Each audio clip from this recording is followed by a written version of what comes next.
Hello everyone, I'm James and I need your help to sell my car. In case you don't know me, I've been running a YouTube channel for the last 3 years and my most recent acquisition was this, a very nice E92 M3 track car, in which I've had an awful lot of fun, but as is often the case with these things, I want to move on to something else, and unfortunately YouTube doesn't pay anywhere near as much money as everybody thinks that it does, so if I want to get my next car, I have to sell this one. So I've got it for sale in a couple of places, but I thought I would do a little video walk around to show you the car and to see if you can help me find a new owner for it, because I believe that somebody is going to really love this car. I certainly have, and so I'd like to see it go on to another enthusiast and someone's going to really enjoy it for what it is. And if you can help me find a buyer for this car, I will give you £500, because I would not love to give that to a salesperson or some sort of shady eBay, you know, we buy any M3 type person. I'd rather give that to someone that's been a genuine help and found this car a good new home. Okay, so let me talk you through the spec, and I'm almost certainly going to miss a couple of bits because it is a very long spec list on this car, and as you can see, it's a pretty serious track build. This isn't just a regular car with just some stuff thrown onto it. So I'll go through a bit of the history of the car. I bought it last year from a group of guys that basically are pretty hardcore Nürburgring enthusiasts. That's what they do. They go up to the ring for a bit of fun, hammer a car around, and then drive back home. So this car was designed to be basically the perfect Nürburgring spec. So it's comfy enough that you can do a few hundred miles in it at a time, and I've done that. And it's also quick enough that you can have fun around a track, and I've done that too. It is exactly what they said it was going to be and what they set out to build. Now, the base car has an interesting history. It started out as a 2008 car. The private plate is not staying on the car. That actually belongs to the previous owner, who I need to give it back to. And somebody somehow managed to blow the first engine in this car. Now, it's not entirely unusual. These are known for problems with rod bearings and things. And he blew the engine.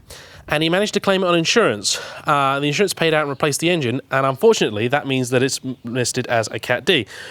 But it's never been crashed, it's never been damaged, so anybody that wants to come and look at it and is concerned that that may be the case is more than welcome to have it fully inspected. I've had a good look at it, you know, inside and underneath, and I can't see any evidence that this has ever been crashed.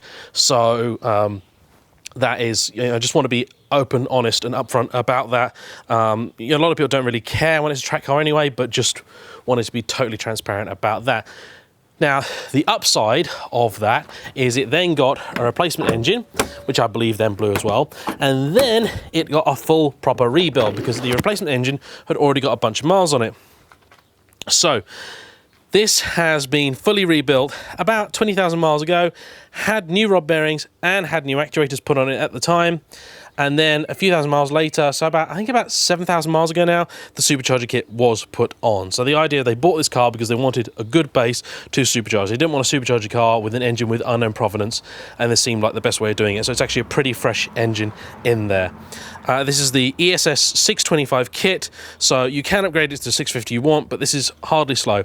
The install was done by Reeve, who are a very well-known specialist in these things, and this has been dynoed at 610 horsepower, which is exactly what it should be putting out. The Reeve dyno is notoriously a little bit stingy on its figures.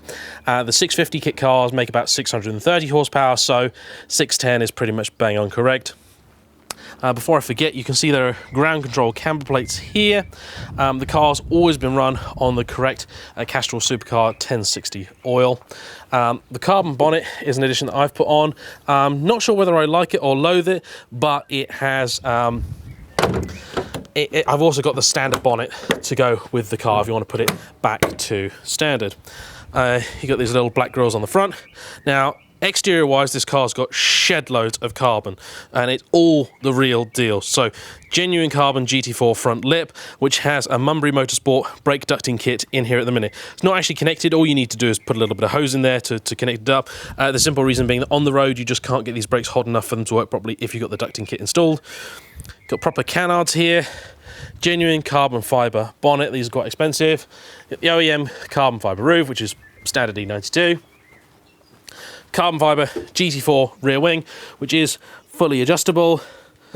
GT4 lip spoiler, GT4 running boards, GT4 whatever that is, and you've got custom exhaust at the back, but I'm kind of getting ahead of myself. So you've got Apex SM10 wheels.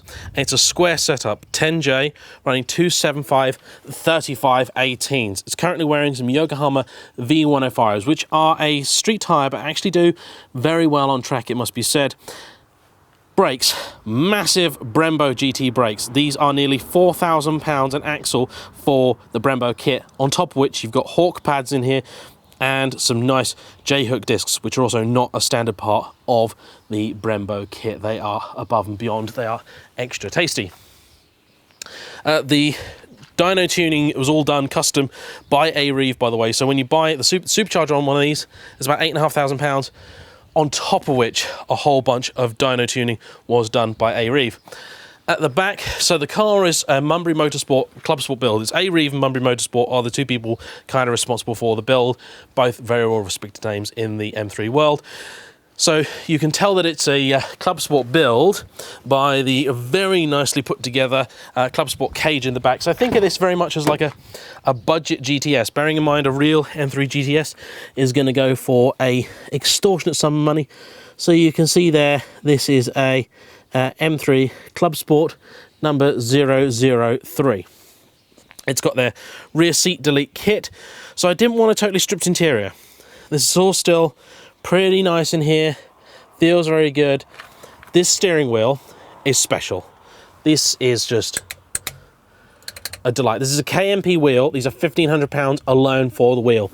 Also, of practical note, the car has the latest CIC hard drive based navigation and iDrive system, which is way better than what the car comes with as standard, and is a very popular upgrade for these. Again, that's not cheap to do, and very well worth having. It makes the car just that much more usable for day to day and driving about. Not that I've ever used this as a daily.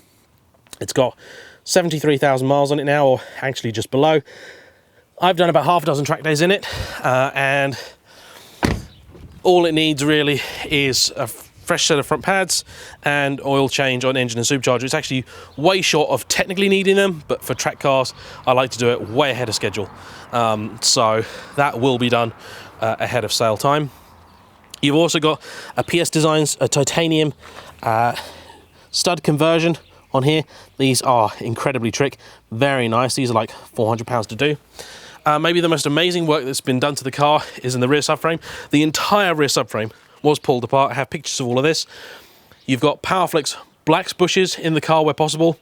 You've got solid mounts for the diff at the back, so you get just a little bit of diff wine in the cabin, but really it's not that bad at all. It's actually much better than you would think it would be, and the car generally is comfier than you think it would. It's on KW V3 suspension throughout, a non-EDC car, because I don't know why you'd want EDC on a track car anyway. And it's been set up pretty nicely. It's a very good blend of road and track at the minute, and of course it's adjustable, two-way adjustable suspension, so you can do whatever you want. You've got the camber plates at the front to adjust the camber as well. I think it's running just about the right. I mean, it looks great, and of course the nice thing about it all being adjustable is you can tailor it to your particular requirements, but it's certainly not too harsh to use on the road. It's firm, but not silly. So all of the subframe was taken out, diffs, bushes, whole works done, very thorough build. The exhaust system, you've got primary cat delete at the front, you've got a resonated X-pipe in the middle, there are some sports cats in there, and you have a modified 2.5 back box at the back. Now, as you can see here, this does pass the noise tests.